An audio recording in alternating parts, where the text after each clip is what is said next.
இல்லாம இந்த நேரத்தில் நேரலையில் நீங்களும் பாக்குறீங்க.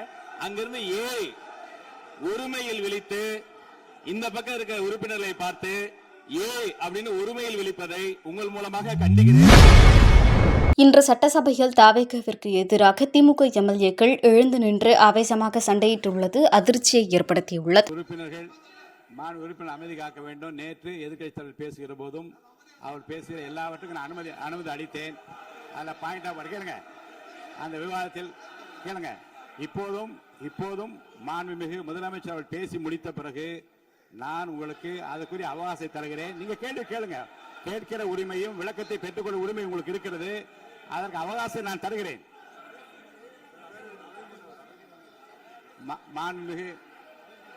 மாண்புமிகு உறுப்பினர் அமருங்க.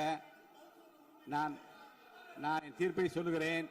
மாண்புமிகு முதலமைச்சர் அவர்கள் பேசி முடித்தவுடன் எதிர்க்கட்சி தலைவருக்கு அந்த வாய்ப்பை நான் தருகிறேன்.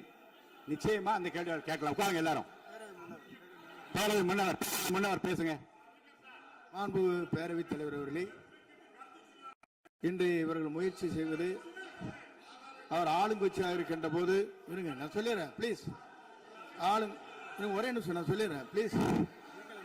ஆளும் கட்சியாக இருக்கின்ற போது நீங்கள் சொன்ன ஒரே வார்த்தை, நாங்கள் பேசி முடித்ததற்கு பிறகு குறிப்பிடுத்துவிட்டு நீங்கள் எந்த கேள்வி வேண்டுமானாலும் கேட்கலாம் என்று ஒரு முறையை நீங்கள் பின்பற்றினீர்கள். அதே முறையை இப்போது பின்பற்ற வேண்டும் என்று கேட்டுக்கொள்கிறேன்.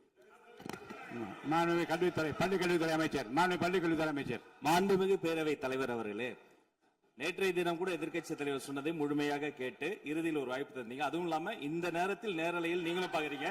அங்கிருந்து ஏழை ஒருமையில் விழித்து இந்த பக்கம் இருக்க உறுப்பினர்களை பார்த்து ஏழை அப்படின்னு ஒருமையில் விழிப்பதை உங்கள் மூலமாக கண்டிக்கிறேன். அந்த வார்த்தையை அவை குறிப்பிலிருந்து நீக்கணும். கண்ணியம் காத்து முதல்வர் முழுமையாக பேசுவதை காத்து கண்ணியம் காத்து இந்த சபைக்கு ஒரு மரபு இருக்கிறது. அதை மூத்த உறுப்பினர்கள் பின்பற்றபடி உங்கள் மூலமாக கேட்டுக்கொள்கிறேன். மாண்புமிகு முதலமைச்சர் அவர்கள்